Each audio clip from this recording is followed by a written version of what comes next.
These are the answers to the questions that you haven't asked. More numbers don't mean better, sometimes they just slow the task. But you can predict the future if you look into the past.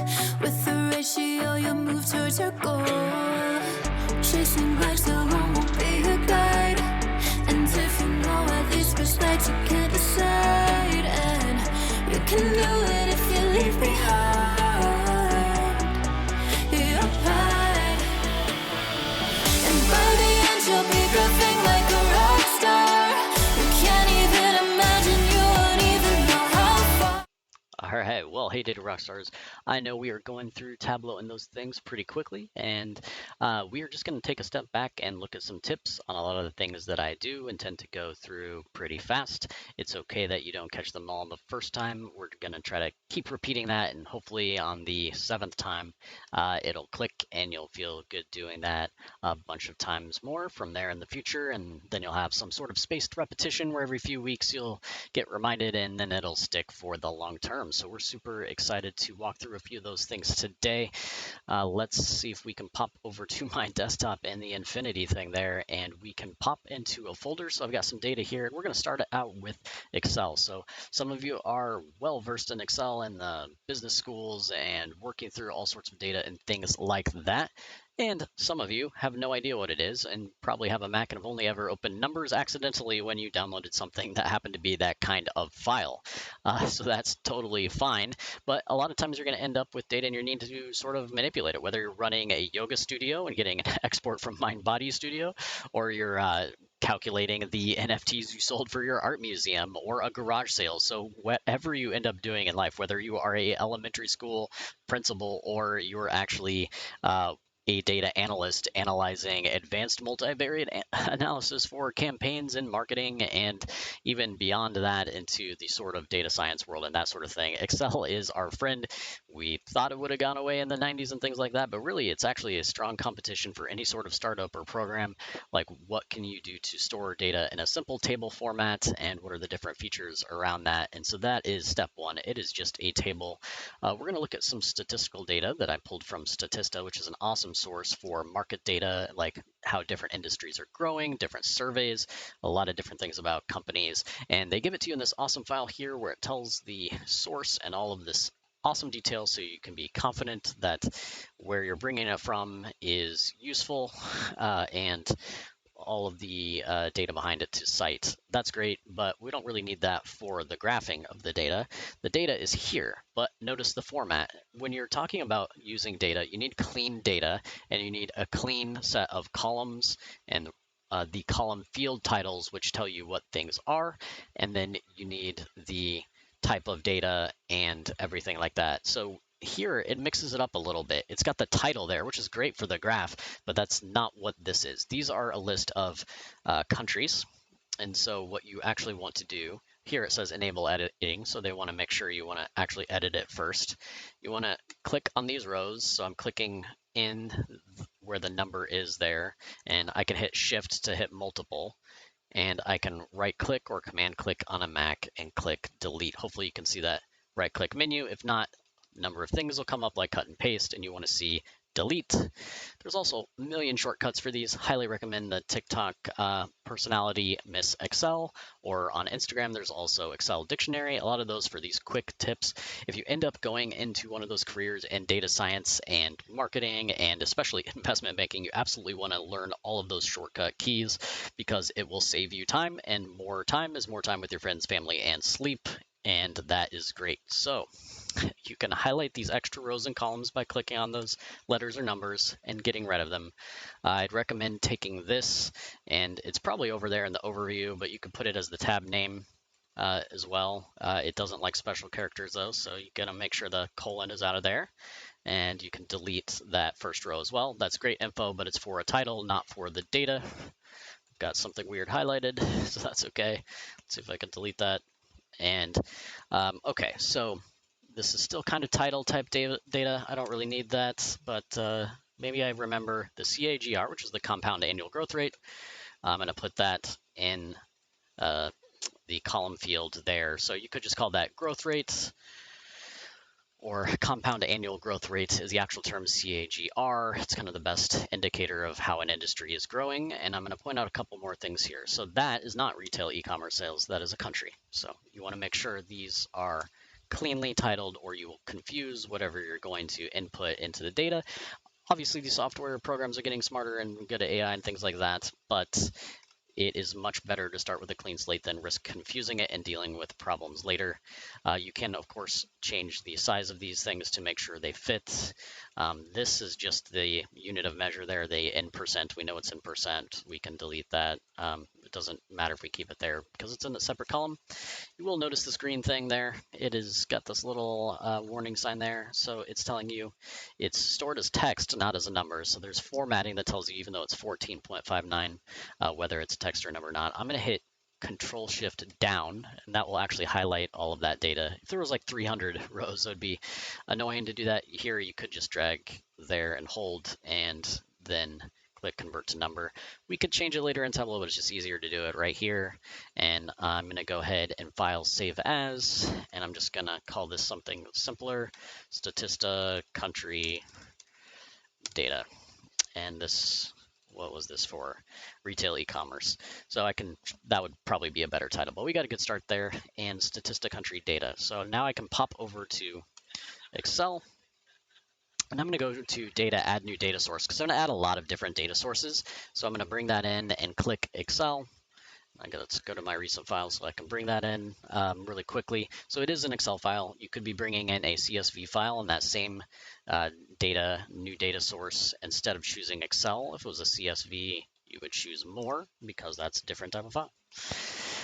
So now, because it has two tabs, it's going to ask you which one of those tabs you want to bring in. So which one of those tables of data in those separate tabs. That one was just the description, that overview. You don't want that. The data was in that second one. And so you can drag and drop it there. It'll take a second to process. And then as you can see, Tableau did figure out that it was a country, which is fantastic. So we could actually graph the country, and then it figured out the growth rate was a number. So not a lot to check there, but always check these things to make sure you've got numbers as numbers and data is data. That makes sense. And you can hop over to sheet one. And here now we can drag and drop country, and we can drop the growth rate there as well. And we've got a simple bar chart. So something to think about here is you can flip with the transpose, so see what fits better. So there it's a little bit easier to read than here where it's squished in. You can right click on that and click rotate label, but then you're kind of tilting your head to the left and it's not quite as nice. So we're going to do, this was called retail e-commerce growth by country. So I really like to start with the tab title there, and that automatically pulls it up here. So you can double click on the title area and you get a pop-up where it says sheet name surrounded by the less than and greater than signs. And that is what brings that variable in. So you don't have to change it. And I'll show you why that's helpful in a second. But now you can say, I forget what year it was. Was it 2019 to 2025? I'll just take a guess there. It was in the sheet tab. I guess we could look real quick here in the overview, 2021 to 2025. Great. And it actually said part of it was a forecast, which makes sense because it's unless you're watching this in 2025, it's 2022 right now. So part of that is actually a forecast, which is important to know because if you were looking at data that was a forecast from 4 years ago and they already had a forecast for 2020 through 2022, chances are that was probably wrong. And if you've got a newer data that has the actuals for those years that happened, you should probably use that because they're, interesting years and the forecast is probably quite a bit off. Anyway, you can adjust all the formatting here. Center or left align, and definitely move beyond the default fonts from the Tableau fonts to all sorts of things, Helvetica, Papyrus, whatever you got, and change the colors as well there. So that's one way to do it. Let's flip it back so we can read it a little easier. Also, it's in alphabetical order, but that may not be good for us or not. We can also, depending on the length of the variables there, you can change the size and you can change the color and the size of the text of all the different things. That's for the mark label, actually, not the axes. If you want to do the axes format, you would right click on that. So you have the axes formatting and you have the mark. The mark is the line or the bubble or all those different things are where the pane is, and the axes are the left and the below there. So for that, we could change the size there. You can make it bold. You can also do some funny things as well. So all sorts of different options. You can shade behind it. That's a little too dark there, for example, because that's the same color. There you go. You got some very jarring color there. We could do something a little bit different like that. One thing to think about, let's do another couple formatting. So you could do that just on the title area, and you could choose a shade like that. Maybe a little lighter. Of course, very hard to read. So experiment until you get either the branding colors you need or something else that fits there. But remember, this is all formatable. So if you're a designer, you should bring your design skills to the table here and see what you can create. I'm a big fan of minimalism. So right there on country, like I know what these are. You don't really need to tell me that that's a country. I can right click and click hide field labels for rows. So that's a great idea to do there. Another thing is, like we are talking about, maybe it makes sense to have it in alphabetical order. Maybe it's descending to ascending, so you want to see the top growth country. So it looks like Turkey has a really high growth rate. So that's interesting to note, and the UK's is much lower. So that might make a opportunity for you to pitch your retail e-commerce company to grow, go to Turkey where it's already grown so far, or maybe it's a pitch to go to somewhere where it hasn't grown as much. Really depends on what the trend is over time. So this is actually just a snapshot of the total 2021 to 2025 growth. Maybe if we knew where that was going before and after, that would tell us more. So just something to think about. Obviously, go beyond the default colors. You can certainly choose it this way. You could drag and drop other variables. We only have one variable here, so you could drag and drop that one to color and use a sort of gradient that just kind of double emphasizes how much growth there is in the top versus the bottom, so it just draws your eye up. So not as valuable as if there was a second variable, having that as an overlay, which we can do as well. But definitely the title, I would think about. Keep that sheet name there, keep that extra thing. You could do like, source Statista, and then put that in a smaller font and apply. Where we're going though is when we start to have data stories, you could end up putting here like, Turkey leads the group by, or with a peak of 14.59% growth. Wow. Okay, so what we're trying to get to is what kind of title helps do some of the work for your viewers? Like, is it something like that? Or you could say, which countries lead in growth? So you're priming the brain for what to look at. Especially this one's pretty simple, so you're just going to go to the top of it like immediately. But for a more complex graph too, you're often often going to be like staring at it for like 3-4 seconds, and then you're losing your audience, and they could take away like millions of different things from looking at one graph. Everyone has their own kind of perspective. They might start on the page in a different way with their eyes, and that helps you like prime them for what you're trying to help them get out of that visualization and data. So what can you do to start that off right? Awesome. A couple of quick things we can do here. You could do an average line. So in the data tab where they have the tables of the dimensions at the top, and below the line that measures your metrics, there's also the analytics tab here. And you can take some of these things like an average line, and you can choose the average of the table, pane, or cell. So table would be like all the data. If we filtered this down to just the top 5, which we could do, we might do that in a second. Then it would change it a little bit. So I'm going to put pane, which is just like on this window pane, where the average is. So the average for these countries, not all 300 type countries around the entire world, just what's in this data, which is only these, is just under 7% growth, which is pretty darn good growth. Especially for developed countries, those are always going to be quite a bit lower than the 20% massive growth of somewhere that's really taking off. All right, so what else could we do here before we head on? I guess you could lower the opacity of color a little bit is what softens it. You can add a little border to add kind of an interesting outline. That's one thing you can do.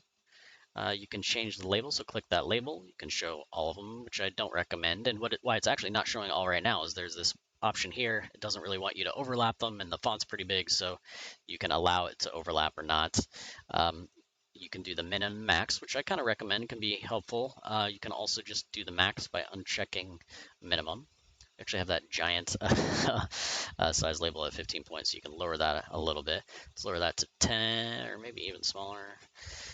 So there you go. You can also match the mark color. So make that bold. So now that color is the exact same as the bar there, which can be kind of helpful on some things, especially like pie charts, which we could look at later if you'd like. But that is a fun thing we can do right there. Let's see, what else can we rock out with? Got a big list of tips to go through. You could rename things. So these are all pretty similar, I guess. Okay, here's an example. I could right click on United States and maybe I want it to be uh, United States of America or um, yeah, let's just do that. So you can click OK. So in Tableau, you're not really manipulating the underlying data in that Excel file. You're just manipulating the presentation of it. So you can change how you see it. So it's not modifying. It's just changing what you see there. So there you go. So now you can see that. Totally recommend that. A lot of times you'll see .com in a company's name. It's pretty tacky when you just want to have it look like all the rest of the companies. That is certainly one way to do it. Yeah. Okay, well, here we go. We've got the marks tab. You can choose other things as well. That is a line chart. You can choose or that is a bar chart. You can choose a line chart. It looks kind of weird in that mode. I know we're probably more used to seeing it like this, and that's fine. Whatever works for you. You could also do this. Sometimes see this. Might work okay. Depends. You can change the path. That's kind of the typical. They also have like this version and these versions. Kind of looks a little futuristic. You can change the size a little bit bigger to see that. Looks kind of cool. Also drop down to, let's try circle charts. Circle charts are pretty cool. It's one way you can certainly do it. You can also change the size of that circle by that growth rate. So another way to further emphasize it, and you can change that size level of exaggeration if it's too small, so you can see the difference there. You can also do a few other ones. Let's see, let's do squares are fun as well. Let's see if we can do a highlight table. So as you notice, we already had all that data in there and the countries and everything else. In this Show Me tab, you can choose other graphs that are available with the number of variables you have in there, the dimensions and measures. And some of them are grayed out because it's like, okay, you can't make a line chart with this because you need date. So you could add a date to this and it could make a time series chart. We can make a country since we have country chart and we're going to get there next, but this one's an interesting one because you have this highlight table, so it kind of tells you immediately, like, yeah, it's like a list of the exact numbers, which can be helpful if you're looking at sales numbers and you want to see what the exact number is, and you also don't want to just be staring at a bunch of text and getting a headache. You can immediately get drawn to, like, boom, Turkey 14.59, boom, Argentina 12.76, and then uh-oh, like these are lower. Okay, so less growth in e-commerce in Mexico until Taylor gets there tomorrow. So that's one thing you could do. Definitely change the colors, and in the gradient colors, it gives you these different options as well. And you can test out like what makes sense for your viewers, what makes sense that's not as good for colorblind, like the red, green, yellow isn't as good for colorblind viewers, particularly because of the green. And some others, do you really know what negative and positive to you is, what makes sense for that. So I'm going to choose that one. And also, you can always right-click on these numbers and click Format. And so you have, again, like the axis is those things on the left and the bottom and stuff like that. And then the pane, which is in the window, which is what we're looking at in this case, is the pane. There's default, totals, or whatever. This should be the default number. And we have, this is what it shows, the automatic. You could choose number custom and take a decimal place away. That's one way to do it. If this was a currency, it's not, but if it was, you could certainly change it to a currency and keep that. And you could also not care about the dollars and cents. So it depends on what you're doing. If you're a stock price, you probably, if you're looking at over a year, you probably don't want the cents. If you're looking at it over just a few weeks, yeah, you probably want to know exactly that, and maybe even below that for a point below. Depends on what you want to do. So it is not a currency though. This is a growth rate. That's percentage. So we can kick it back there. So I'm Control-Zing it back to normal, and we should be good there. Let's try some more data. So let's do data, new data source. So if you're going to do the same project, so this is all kind of random data, but if you're going to do the same project, always keep it in the same spot, because later you can create stories and dashboards and so much more, and it's all right there, and you can even connect it together if it has a common data element and things like that. So let's see what else we have to play with in our video there. We do have more statistic data by country, and I do want to see that. Actually, that's one more thing we could do. We're looking at the map. This might be a little too easy because I just clicked map and we already did the work there. And actually, this is a good thing too. I guess you could ignore it in this case. Sum is usually what we're going to be looking at if you want to add it together. If you have more granular data, like by the day, you don't want to accidentally add it up. So just always kind of pay attention to how you're aggregating it. So right now in sum, you can change that aggregation to just be the average. So if you're looking at something over a month and you have daily data, you don't want to count it 30 times. You also might want to use a count of how many times it occurs. So depending on what you're measuring. More to come there, but that quickly, because Tableau knew over here in the data source that there was a little I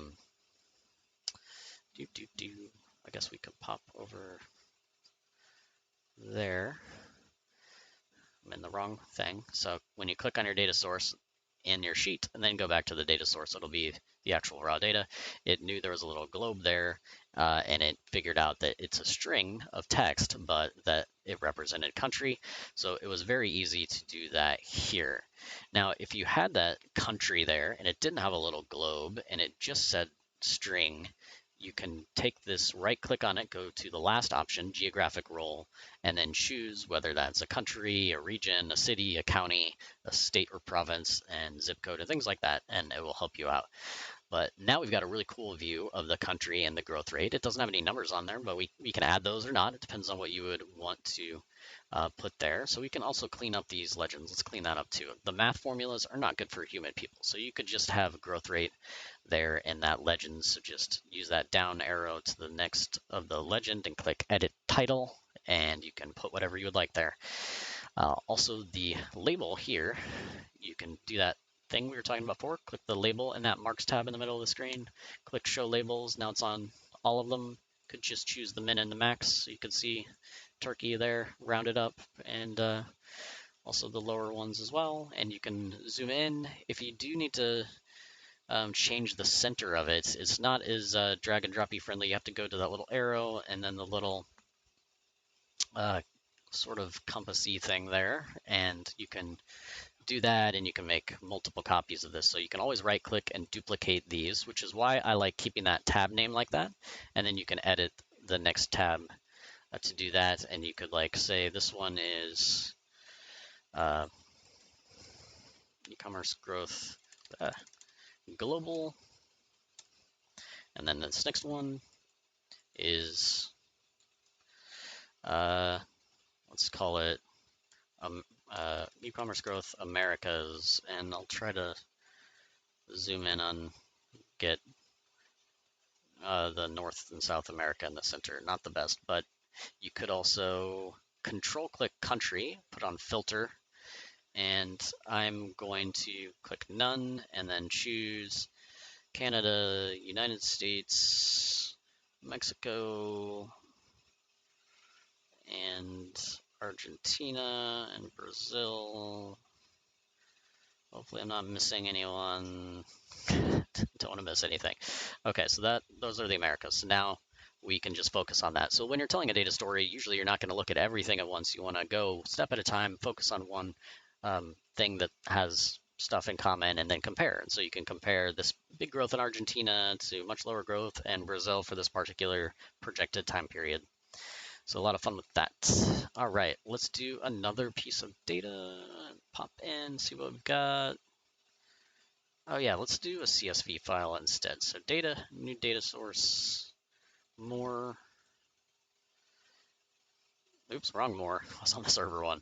Getting tired. All right, and we were going to look at some stuff. Let's look at some YouTube data from the YouTube channel. All right. So my YouTube metrics for Thinker metrics, we've got video view data from a while ago. Let's see what happens. All right. We've got date, came in as date. That's right. We've got a string for the video's unique ID, just like you would have a student ID or social security number. It's got its own unique ID for the video. You've got the title of the video, the published time. Looks like, I don't know. I wonder if, oh, those could be non-published videos. So we'll see what happens with that. And then views. So those have 0 views. Those must be like a test one. We'll find out what happens. So new sheet. We've got our date. I'm going to drop that up there. Got years. See if views, see what happens if there are any there. Okay, cool. All right, this is a good point as well. So 2022, the views are lower. Why is that? Because the year hasn't finished. So always something to watch out for in your data if you're looking at the data. Do you have a full time period for that data or not?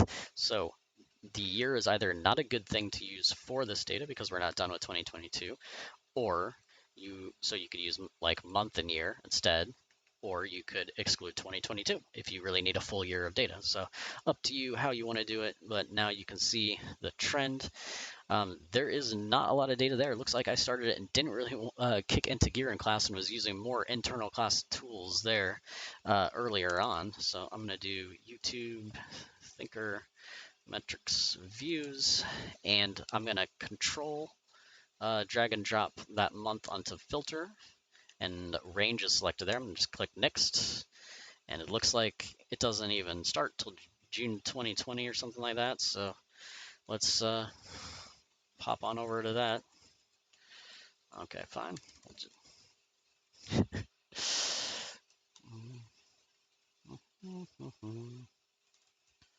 guess 6 and 2020. Okay, cool. So now we're zoomed in. You don't have to grab every single piece of the data you have. If part of the story is there was no views until then keep that in the story. Or if you want to have a copy of that and then right click this, duplicate it, and zoom in further, that's kind of the way to do it, especially because you want to see this nuance, this up and down between the different months here, and you can't see it if it's like all stretched out to a number of years and things like that. So this is super helpful. So we've got views and we've got the video titles. Let's go ahead and change this. Instead of a line chart, since we've got that here, let's do a different one, and let's do the actual shapes. So it's shape instead of circle. Let's make a fun shape for the video stars, and I'm going to control click views and drop that onto size. And so now the videos with the most views are the largest, and we're going to make them cooler color, drop the opacity a little bit, and that is, so here's one view. See, this is the views over time, but not of individual videos. I'm going to duplicate this one more time, and I'm actually going to drop that video because that was that unique ID for a video. I'm going to drop that onto detail. And so now the stars represent individual videos, and I'm going to take that video title and I'll at least drop it onto tooltip. I'm also going to drop it onto label, and now you can see that that particular video had that many views in that time period. So looks like there's a cycle of in the semester this certain video getting a lot of views. So it's not the only time you see that video, but this is really sort of helpful to see the videos with the most views. So look at that, e-commerce LA Gear Part 1, September 2021. I bet that one's going to spike up a bit more soon. But this is a really fun way to look at it. Again, think minimalism. So that's the axes. You could double click on that month of date. Like I don't need that. I know what a May 2021 is. So certainly don't have to have all of those things. I'm going to drop the opacity a little bit more because the stars are so big, but I want to see where they kind of overlap and where there's like a little bit of a trend. We do have that label choice to not let them overlap, because if we did that, it would be a little bit of a headache. you can also choose to not show it that way and then just individually say, maybe I'm talking about this Google Trends one. I can right click on that. You can mark just that one and say always show.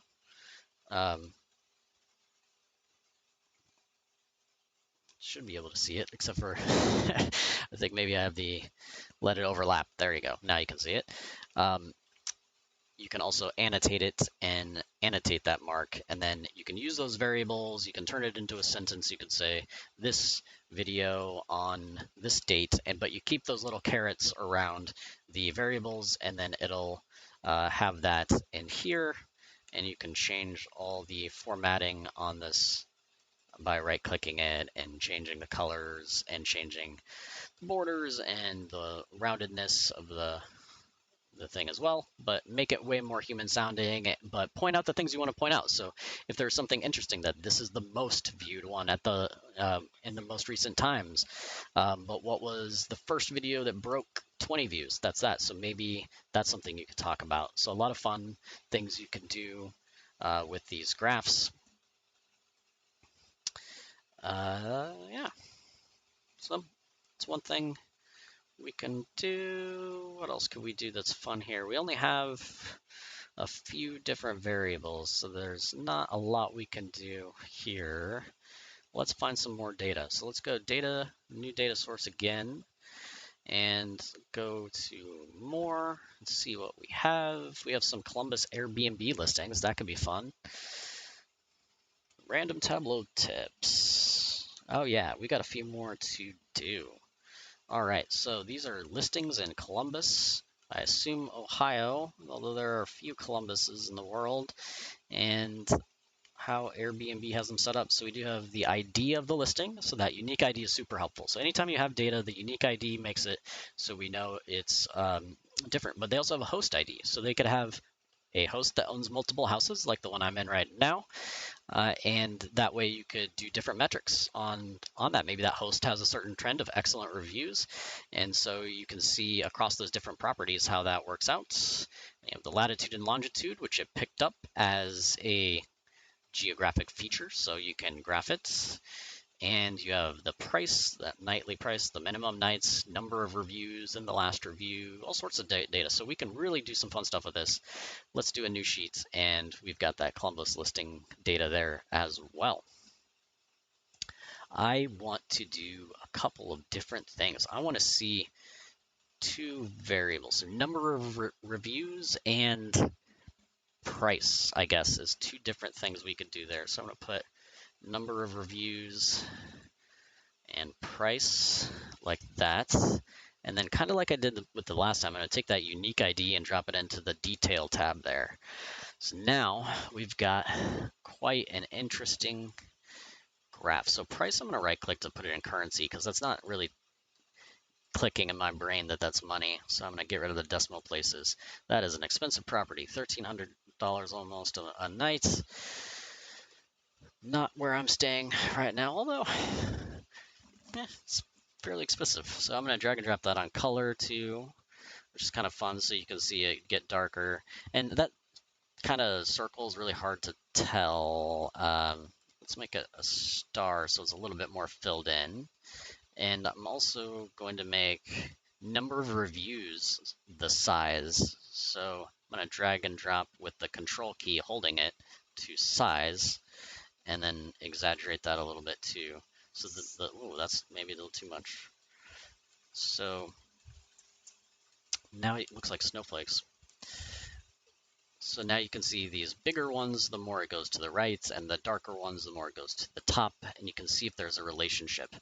There's actually a thing in analytics that you can use a trend line and drop it on here. So I can drag and drop that. There are different mathy things you can choose here.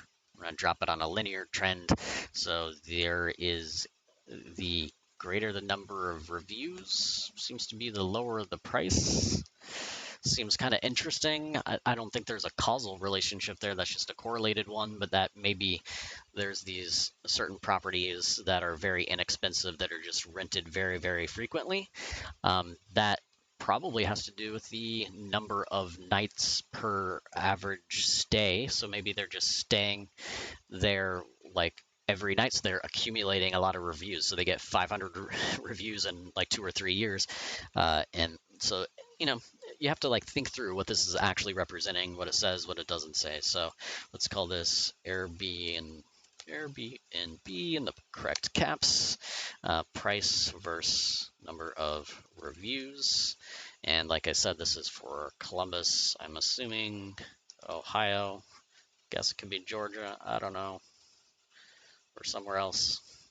Maybe Spain, maybe Latin America, I don't know. All right. So that's another fun thing we can do. It's got this two variable relationship, and you're going to see these in consulting all the time. You'll see these in 4 quadrants too, which is a variation of this where you'll have, so you have nothing up here that has high price and high number of reviews. Then you have low price and low number of reviews are a lot here, very dense, very many of those. And there's a few that are high reviews, low price. So it depends on what you're looking at, but those type of quadrants gives you like 4 things to discuss and say which one of those quadrants do you want to be in as a business and things like that. All right, well, maybe let's do one more and see if we can wrap things up here. Um, let's try another CSV instead.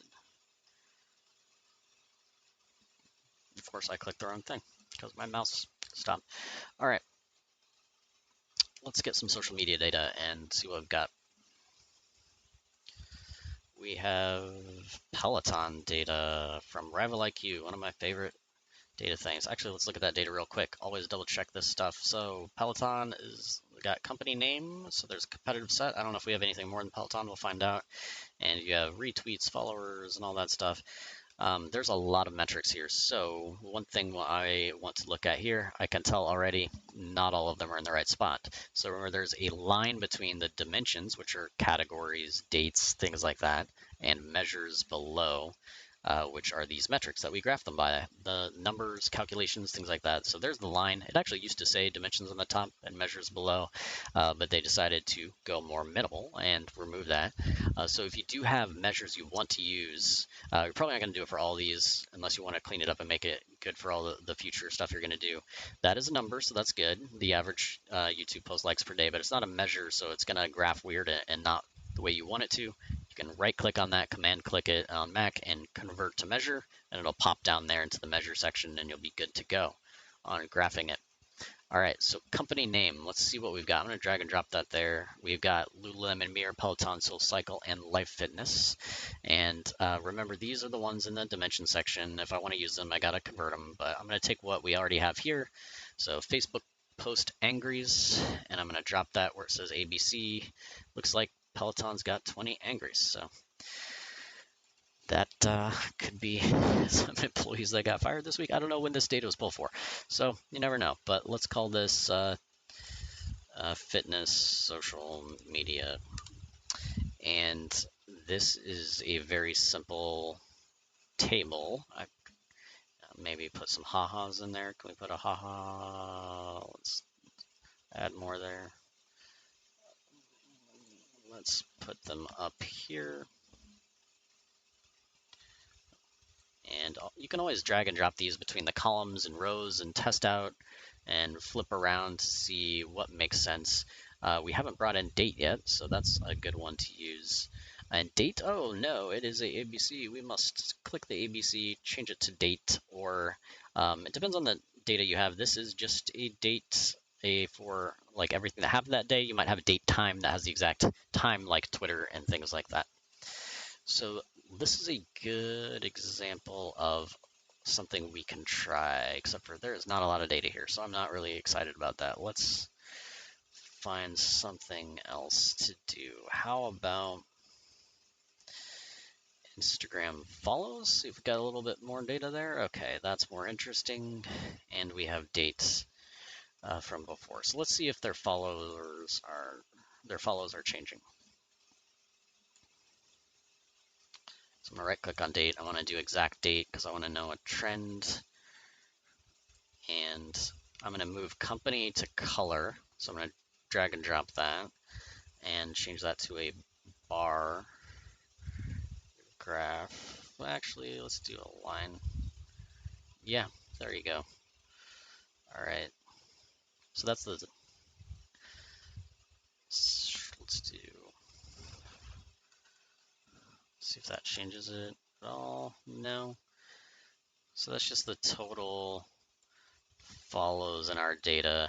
It's not as fun. Maybe we go to the actual Instagram post likes. There we go. That's something more interesting. Peloton's tanking from so many there. And in case I change the dates around, we'll change it to average just in case. Cool. So you can see the way overwhelming number of Peloton versus the others. That is fun. Let's get another one as well. So maybe like Twitter likes of company tweets, something like that. Likes of company tweets. All right, cool. Now, this is one way to do it, but it actually is kind of frustrating to see it like this sometimes. What you can do instead of this, let me duplicate that. That's one OK graph, but instead of these are measure names. So you can actually graph things like this, where you just put measure names as the thing that you're graphing, and measure values is here. So this actually pulled in like every metric that we have, and I don't want all of them, but this is on average for right now for every company, but we can change that. So let's just pick a few of these. Let's choose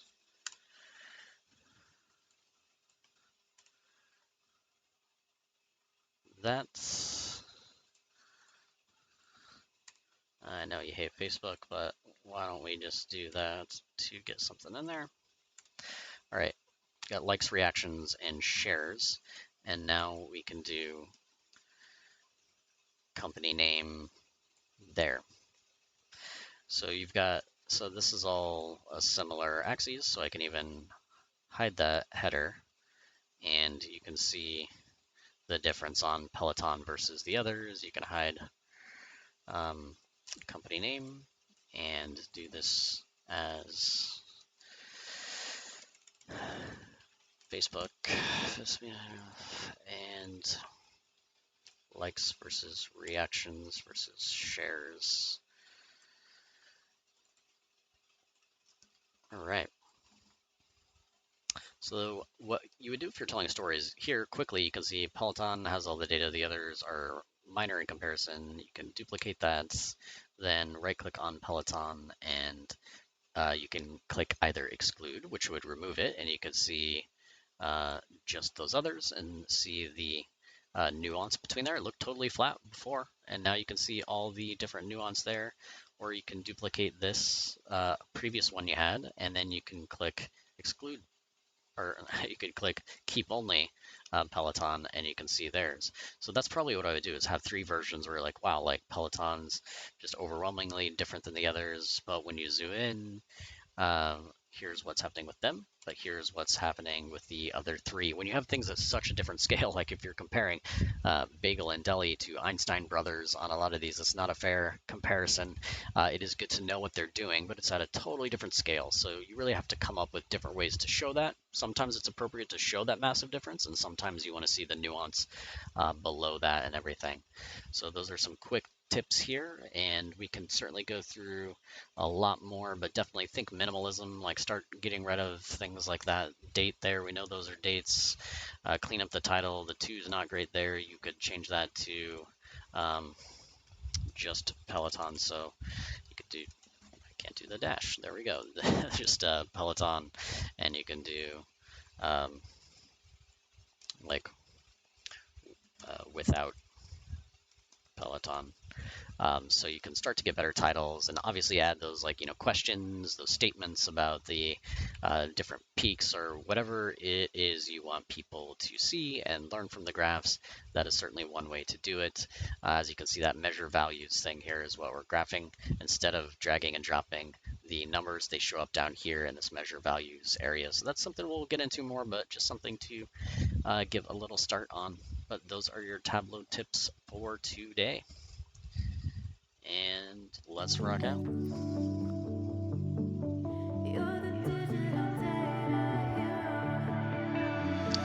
These are the answers to the questions that you have.